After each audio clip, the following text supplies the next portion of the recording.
Hello, everybody. We're going live on all of our platforms, and we should be rocking and rolling.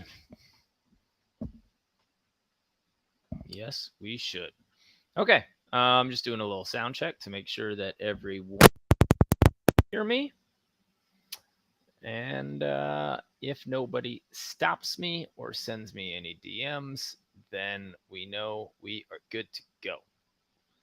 Today is Wednesday, August 2nd. And I'll let you guys know that I'm doing something different. So I'm going to build a course through a series of podcasts. So if you're interested, over the next month, we're going to build out our coaching course. And I've got our chapters set out, but I want to do it in a different way. So what we're going to be doing is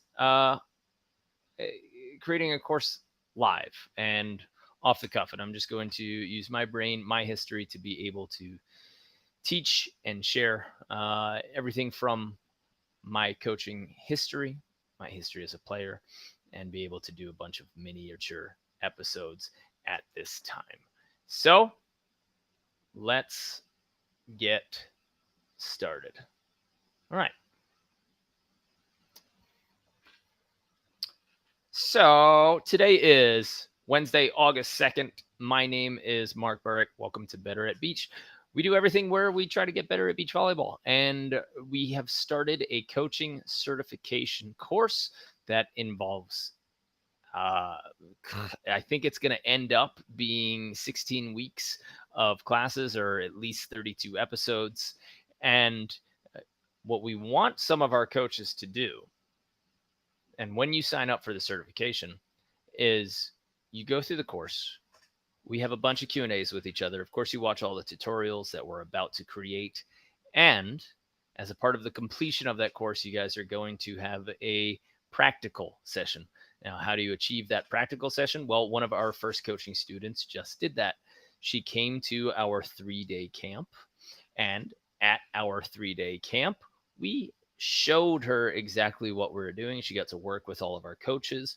We trained her in why we do what we do, what we're looking for. And she's going to take that back to her club team and give all the rest of the coaches in her club and of course her players all of that new information. So we also hope to help our coaches lead our players. And when they do lead those players, we're going to help you know if you're actually running a good practice. If you haven't coached and had somebody watch you coach, it's very difficult to know if you are doing the best job. Like all other endeavors, right? We have some sort of boss, some sort of person, a teacher, a mentor who's helping us get better at what we do. Now, in coaching, a lot of times we go from assistant coach to head coach. That's nice because the head coach can help you get to where they are or help you see some stuff. But I know a lot of you end up in these head coaching roles where you end up being the head coach right away of a club team. You end up being the head coach right away of a high school team. And I want to prepare you for if that happens, if you don't have any mentor there or anybody observing you during a practice. There are a few things that are absolutely crucial. And throughout this series of videos, that's exactly what we're going to be doing. Okay. So before we get started and before we start the real meat of the course, got a few announcements. And as usual, I will pull from betteratbeach.com/events. Okay. August 6th, Hermosa Beach, California. We have a 6-hour Intro to Beach Volleyball Fundamentals course. August 9th to 11th, we have in Hermosa Beach a 3-day kids camp. August 20th in Hermosa Beach, we have an advanced defensive techniques and tactics for women's B and A players. So if you want to come out for 6 hours on a Sunday to Hermosa Beach, or if you want to make a weekend out of it and play a CBVA Saturday and then take our course on a Sunday, more than welcome. East Coasters, Virginia Beach, August 24th and 25th. Brandon is going to be out there running a 2-day clinic. August 25th to 27th, we're double dipping on you East Coasters. I'm an East Coaster. It's cool. But August 25th to 27th, we have a 3-day mini camp for men's and women's B and A players at Postcard Inn in St. Pete Beach. That's a 3-day mini camp. So 7 to 8 hours a day. And then you should, if you're coming from out of town, arrive Thursday night, be prepped to rock and roll Friday morning and Saturday morning. Those are 2 all days. And then on Sunday, we do about 6 hours and we get you out of there in time for an evening flight home. That's the design of our 3-day camp. And this thing has got, we're up to 24 registrants. So this is going to be one of our bigger camps. Now, we had one camp that was pretty big like that earlier in the summer, but this August 25th to 27th St. Pete Beach Camp, it's going to be big and it keeps growing. We're adding more coaches. We're adding more spots. So if you want to sign up, it's going to be a big event. It's going to be a lot of fun. Go ahead and sign up. You can find it on betterbeach.com/camps. September 8th to 10th, our men's and women's AA camp. Not as many people signed up yet, but that might mean that you get a little extra attention. Who knows? Maybe people are just waiting, or maybe September 8th to 10th is a bad date. Time will tell. We're trying to get something going in Phoenix. We are trying to get something going in Seattle. If Dakeen Volleyball gets back to us, we would love to do something in Boston and New York. Of course, we will definitely be going back to Cincinnati this year. So we've got a lot of events planned, and we will do one international trip that I'm very excited about. Okay. Won't release it yet, but we'll be very excited about. Our 7-day camps in Florida are kicking up. Sales are on fire. October 29th, November 5th, November 26th, and we will have a super camp from December 26th until January 7th. If you're not on our email list, go ahead, make sure that you are signed up. Okay. That's it. That's all from the announcements. So here is what we are going to do now.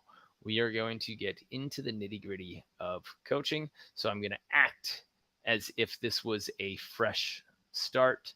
So if it sounds weird on video, it's just because that's how it has to be for the course, because that's what we're building. All right. Welcome to this section of the course. We are going to talk about understanding the responsibilities and roles of a volleyball coach. For some of you, this might seem repetitive. For some of you, this might seem obvious.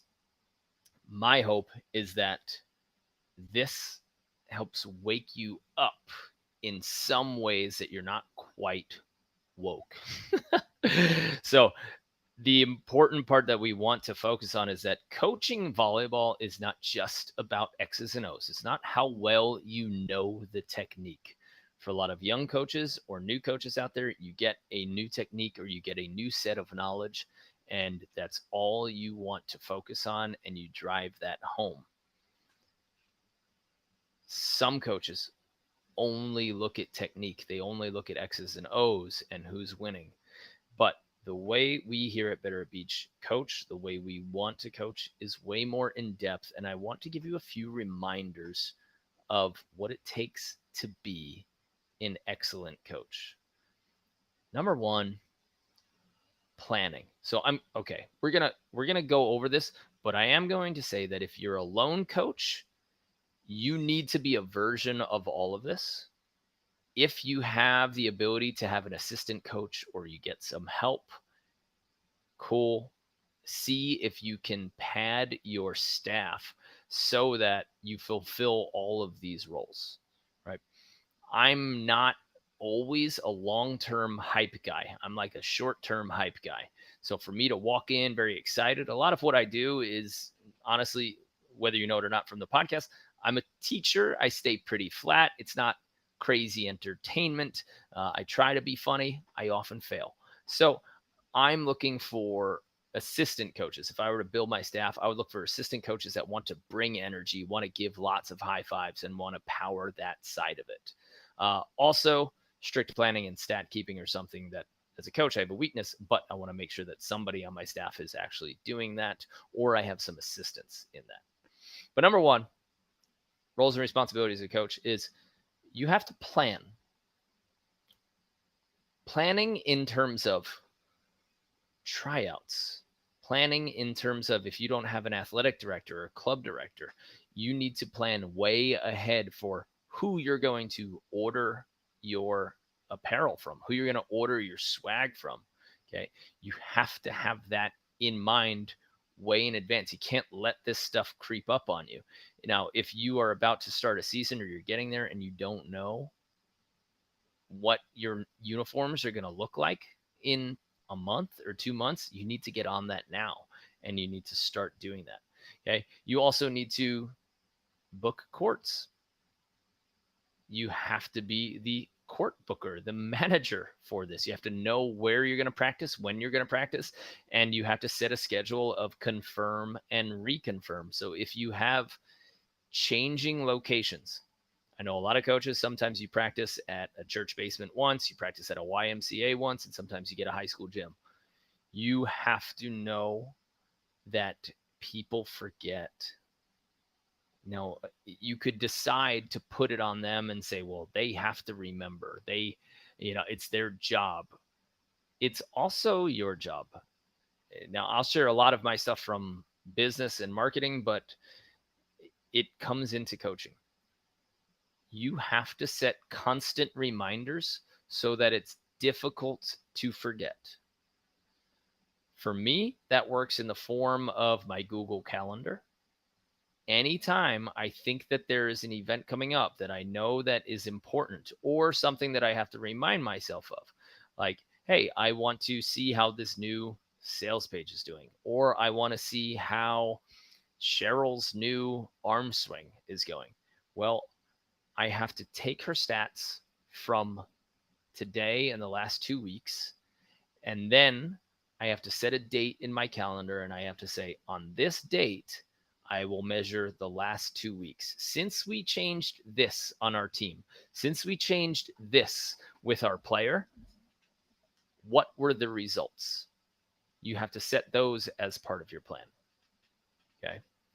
Part of your planning not only comes from courts, not only comes from apparels and registering for tournaments, but part of your planning also comes from how you are going to design your season and then how you are going to design your months and your weeks. If you're not thinking about that, please get your head around that quickly, because once you've assembled your team, or once you know what team you're going to be working with that season, you have to know or take an estimate of where you are. Sit down, start writing some things down. Write them down and say, where are we now? What's the most important thing that we can get to this season? If you don't have a season goal, or I hesitate to use the word goal, but if you don't have a season direction, the area or direction that you want to go in, then it's difficult to set goals. I was talking with Matt, one of our coaches / employees, right? And he's playing in his game and he's setting these goals and he doesn't know how to break his season down into goals. We have to get as micro as possible and see how many chunks we can achieve at a time. So I said, all right, well, what if we took your hitting percentage? And we said, all right, the weakest part of our game and the most influential part of our game is attack percentage. That will play a huge difference. If we can figure out what our attack percentage is now, let's not think about going from 300 to 400. Let's say the direction is increasing our attacking efficiency. What's the smallest increment that we can think of right there? Can we do it by 1%? Can we go from 300 to 301? Yeah, we probably can do that, and that's something that is achievable.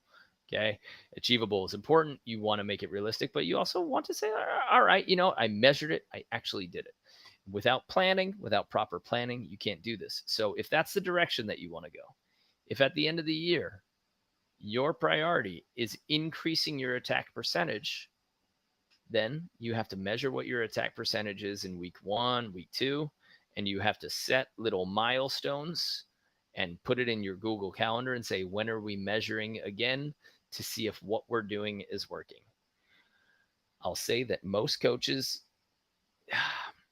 get lost in the quagmire. You end up seeing these micro problems that happen day in and day out, and you lose focus on where you wanted to go at the beginning of the year. I'm not saying you absolutely have to stick hardcore to one place, one design, one direction, because you do have to put out fires along the way. But if you're constantly changing where you're going to end up, imagine you're Columbus, you got a bunch of angry sailors with you, and every couple days you change what your destination is. That's hard. That's hard on them. That's hard on you. That means that you have to completely redesign your plans. That means that your players get lost. They think that the work that they put in for the last week, now it just doesn't count to anything or doesn't count for anything. And they'll get frustrated. So you have to plan, and you have to acknowledge that plan with your players. You have to share that. You have to share that with your players, your staff, any parents. If you're hiding this from your parents and they don't know where you're headed, then you can't get there properly because nobody knows where you're going. And if you don't know where you're going or nobody around you knows where you're going, nobody trusts you. And trust becomes important. So make sure that you are planning out your season in the direction that you're going, and we can get to setting goals in some of the next chapters. But you make sure that you're setting those directions. And now you can plan some of your monthly practices. But keep your eye on that plan, keep your eye on that long distance direction, and make sure that you're heading there. And then every time you're having a practice or you have a frustrating day, you say, well, did what we do today get closer to our direction?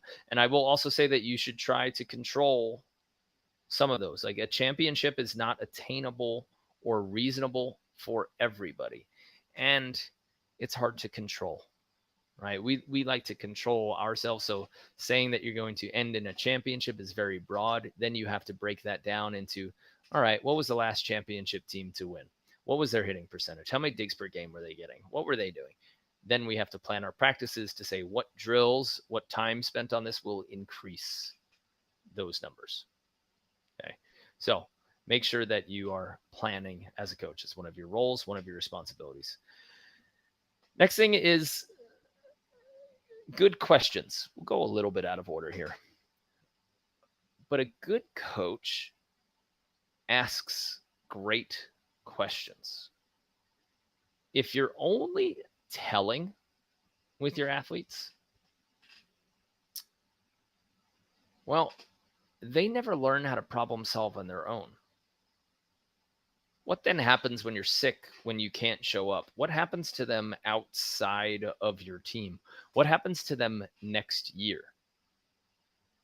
So I have a company. I also have a business. My job is to try to equip employees and my players with the ability to work without me. If you're force feeding answers and your players don't know the reason why they're doing something, they don't know the concept or the principles that they're chasing, then they can't problem solve on their own. There are some athletes, I'm giving you this, there are some athletes that they just need to be told exactly what to do, when to do it, and that's the only way that they'll respond. But you will miss out on a bunch of your players if you're not asking the questions to say, what did you just do? How could it have been better? What do you think went wrong? If you've never responded to what do you think, if you've never responded to a question with what do you think, then your players aren't learning. You have to get them to problem solve, and you have to have discussions with them, not just tell them what to do. So if you've gotten through an hour of practice and you haven't asked a question of your athlete, what do you think you should do there? and allow them to struggle and think through the answer, I think you're failing them. I think you have to allow them to try to discover their own answers and problem solve. You can create great players, but if you don't create great problem solvers, if you don't create great leaders, there's an issue. There's an issue because you're not making the world a better place. You're just making a bunch of followers, and you aren't generating a coach for the next generation. And that to me is very important. You have to be able to generate a coach for the next generation, somebody who's going to lead the way. And if people don't know the reasons why you're doing things because you haven't asked them enough questions, then you have to go. One of the things that I did in Sweden when I was the head coach for our pro indoor team in Sweden, each player got to run one practice. So on Tuesdays, each player, one at a time, throughout the entire season, it said, hey, Muke, it is your turn to run the practice on Tuesday. Make sure you design it. Here's where we're heading. Here's what we need to work on. Some people freeze. Some people realize how hard it is. Most people end up copying you, but at least they get to sit there in the driver's seat and take ownership of that practice for a little bit. And you can help them and you can have a review afterwards. Now, I realize that some of you have very limited hours and that would be risky. So what I would ask you is make sure that you give 20 minutes to say, you have the gym. What drill are we doing and why? Why does this make sense? What do you think our team needs? It might surprise you that they're looking at things differently than you are. And how cool would that be? How cool would it be to have a 14-year-old who says, I just don't think we're passing well enough. So I just want to do passing drills. Or this person just wants to work on the skill that she thinks she's weakest at. And now that exposes that to you, that answers a question for you where you say, oh, she worked on passing. This is what she wanted to do. She is not confident in her passing. Now this is a tool that I could use. So I'll say that asking questions is a big part of your roles and responsibilities as a coach. Okay. Goal setting comes in with planning. And like we said with goal setting, it's another responsibility. Okay. You have to set appropriate goals and you have to stick to them. We talked about the direction. You can't just randomly change goals and not reward them. If you set a goal, reward it, announce it, make a celebration, give a little high five list, things that you can celebrate with your team on a consistent basis because somebody achieved that. You have to look for victories in your team and in your individuals and in your coaching staff. And you have to announce those. If people feel that as a group we're progressing or one individual is progressing, that becomes contagious, right? We have to announce that. Now, I do some BJJ, Brazilian Jiu-Jitsu at Gracie University. It's awesome when at the end of the class, some of the classes, they announce who earned a new stripe or who earned a new belt, right? That means that, hey, somebody in our group has leveled up and we are recognizing it. And when you see that somebody else is leveled up, it gives you inspiration. So when you do set these goals for your team and for individuals, maybe it's pass, set, spike the ball over the net 10 times in a row. And then you set the new goal for 12 times in a row. Imagine you just increase that number by 2 for an entire season, for an entire 3-month season, right? Every couple of days, you get 2 more reps over the net in a row. By the time you have that, let's just say in a regular season, 60 days, 60 times 2, 120. Now we're at 240 over the net if we follow that progression. That's a goal to achieve. And then when you compound those over time, oh my God, does that feel amazing? Okay. So find a way to set micro goals for your team. One of the ways that you can do that is if you go to betteratbeach.com/level2 test. From there, that will show you betteratbeach.com/level3 test, level 4 test. Okay. They each lead into the new test. There is a written part where you have to answer questions specific to our technique and our teaching. And there is a physical part. I just got finished talking to a parent who their coach keeps giving them a moving target for what they need to do to start. And this player doesn't know what to do because they did everything that the coach asked them to do, and there's just no recognition for that. If you set certain goals for your team and you say, hey, by tryouts, you need to pass to yourself 50 times in a row. If you can't do that, you're not prepared for our tryout. You need to set to yourself 50 times in a row. You need to set against a wall at a certain height 50 times in a row. These players, you can't just tell them, hey, go practice. Make sure you practice in the off season. Make sure you practice at home. People need to be spoon-fed. And sorry to say this, but people need to be spoon-fed what they have to do. So you need to create drills that they can do at home and set goals for them. If you can do that, then they vary specifically. You can ask them, not, hey, did you work? And then some people are like, well, I didn't really know what to work on. Then you can say, I gave you the drill. I gave you the number you need to hit. Did you try to get it? Okay. That is going to be important for goal setting because you're giving them very specific advice, very specific drills. If you are not giving your team or your athletes at-home drills or at-home homework or something to do as an optional improvement, then the people who might want to work hard or could work hard, they just get lost because they're not quite sure what to do. The hard workers, like the 1% that will always go home and get reps, they'll find a way no matter what. It's really nice if they have a direction from somebody who's a little bit smarter, somebody who sees their path and wants to create a path for them. So then you could give those drills to them and give those goals to them, right? So you just don't go haywire. We know a lot of workhorses who will just work as hard as they can, but it's kind of in the wrong direction, or it's in a direction that you don't need them to go. Okay. For the people who could work, if they were given direction and you haven't, you're not giving them anything.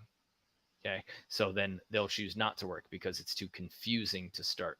You need to spoon feed people. So if you're going to set goals for them, you absolutely make sure that you give them the tools to achieve those goals. And if you're sending them home to do things, you absolutely make sure that you give them those tools so that they can do those things that you know will help them get better. Okay. Or you could always have a meeting with them and say, what drills do you think you'd like to improve on? Or what could you do at home to improve your passing? And then when they say something valid, you say, yep, okay, do that X amount of times. Easy answer. All right.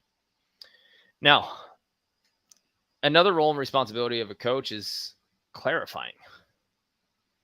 You need to be there to answer questions. So like we said with questions and clarifying, these might sound very similar, but you are there to make things less cloudy. And I know that that sounds obvious, but if you don't allow the time for questions, then you're not clarifying. If you don't present a place or an environment where it's okay or there is time to ask questions, you're not presenting a maximal achievement environment. One of the things that we do when we break after a drill or after a section of a practice, I say to everybody, hey guys, what was the hardest part of that for you? And we sit there until we get an answer. A lot of times this helps socially too. People think that they're the only person who is doing something wrong, the only person who's failing at it, the only person who's having trouble with it just because of a confidence issue, right? If somebody else announces that they're having a problem, all of a sudden, like, oh man, I'm not the only screw up here. Somebody else is having a problem with that. And then it gives you another opportunity to explain. If you go on a monologue, but it wasn't initiated by one of your players, you might be talking for 10 to 15 minutes, answering nobody's questions, but saying what you want to say. If you're not answering anybody's questions, then why are you talking, right? You should be clarifying for them. So if you're the coach that likes to have those end of practice talks, or you like to talk a lot during practice, which I would really encourage you to start timing your talks and having an assistant coach or a person as soon as you break or you start talking, set a timer and say, how much time did I spend talking instead of my players actually repping? Okay. If you're that person, then you should design it so that you're answering people's questions. And we do that as well with business, like creating this course. We generated questions from our community so that we can create a course and create little chapters. Okay. Make sure that you guys are doing that as coaches. You are clarifying questions that they have and making things clear for them and giving them opportunities to improve and giving them spoon-fed opportunities to improve. All right. The next two are very important and probably the most important. So I'm sorry that I saved them for the end of the video. But the betterment of people and the creation of community. If you are a coach and you are not actively thinking of how to build a community, how to create an environment, how to create an attitude that you want to see, then you're doing it wrong. If all of your conversations are X's and O's, get your elbow back, put your platform together, make sure you get your hands up early. If you never talk about how somebody acts towards somebody else, or what they're doing for somebody else, or how to make their gym or their environment a better place, how they can make somebody a better person, in my book, you're absolutely failing. Sport is here to make our lives better. Okay? Sport is here to make our lives better. It helps us. Hopefully, the lessons help us become better people. We have to be able to point those things out. If you are talking nonstop X's and O's and technique, but you're not talking about life problems, issues, interpersonal relationships, you're failing your players, you're failing your community, you're failing your team, you're failing your company. These are conversations that we have to have a better life.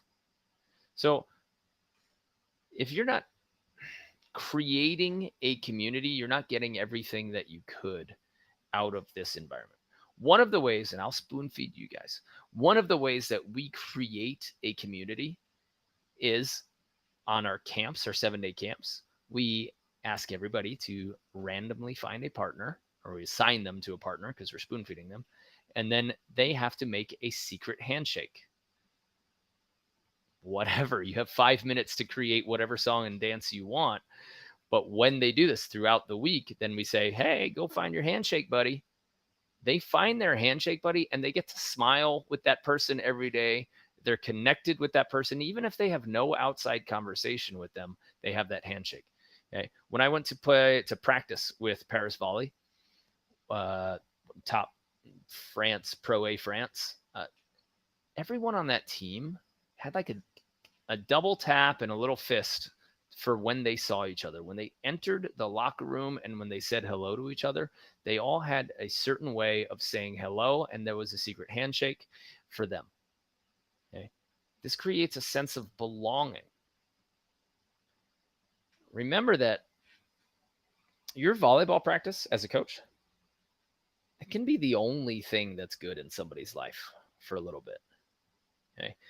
And if you're not the one who's taking advantage of the opportunity to lead somebody young, or make somebody's day or life better, or make them better for when they do go home, you might be the only role model they have. Whether you're coaching adults or kids, you might be the only chance of a role model that this person has. And you can't let that slide. You can't let that go. Become a role model. Ask about their lives. Talk about stuff that's tough to talk about. Ask them how things are going. Get involved and see what you can do. Okay? Because if you don't, you're missing out on the joy, you're missing out on the rewards, and you're missing out on your future team. Because if you don't start creating an environment now, if you don't start creating a community now, next year when you coach, you're just going to be like, oh, we have crappy kids. We got crappy parents. And you're going to say that year in and year out when you've done nothing actively to control that or steer it in the right direction.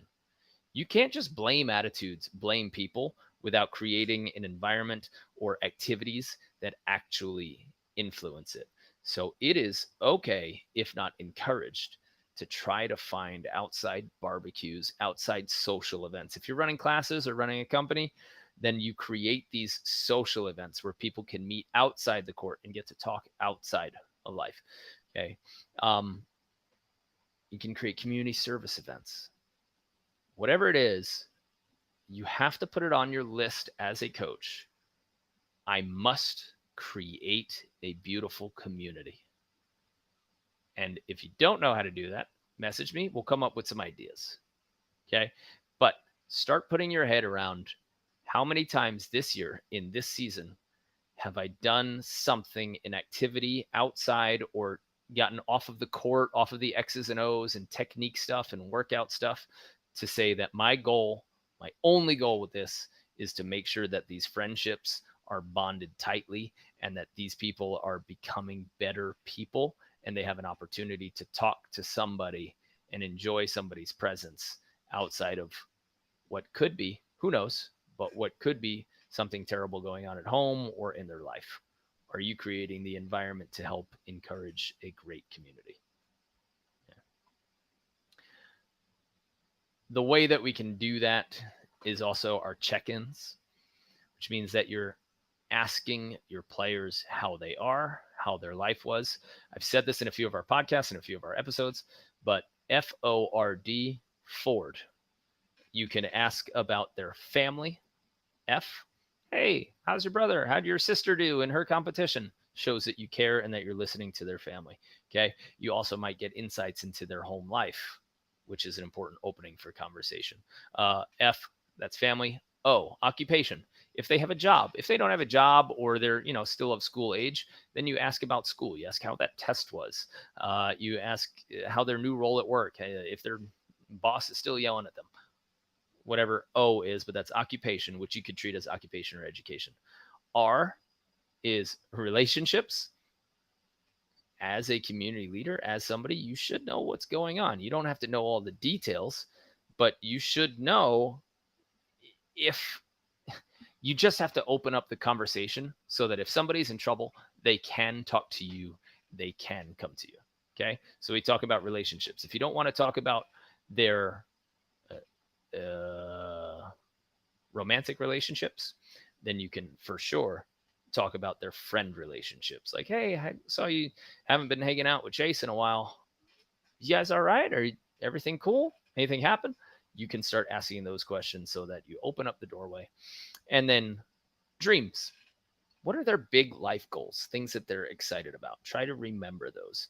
And anytime a player comes into your gym, you should try to address each individual, and volleyball teams are normally small enough to do this, but try to address each individual with one of those questions, an FORD question: family, occupation or education, relationships, either friends or romantic, and dreams, something that they are chasing, pursuing, or really want to do in their life.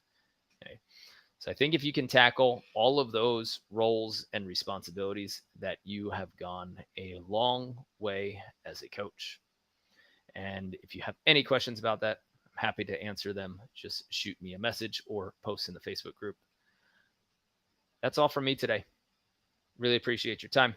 And I'll see you in the next lesson. I'll see you on the sand. Bye-bye.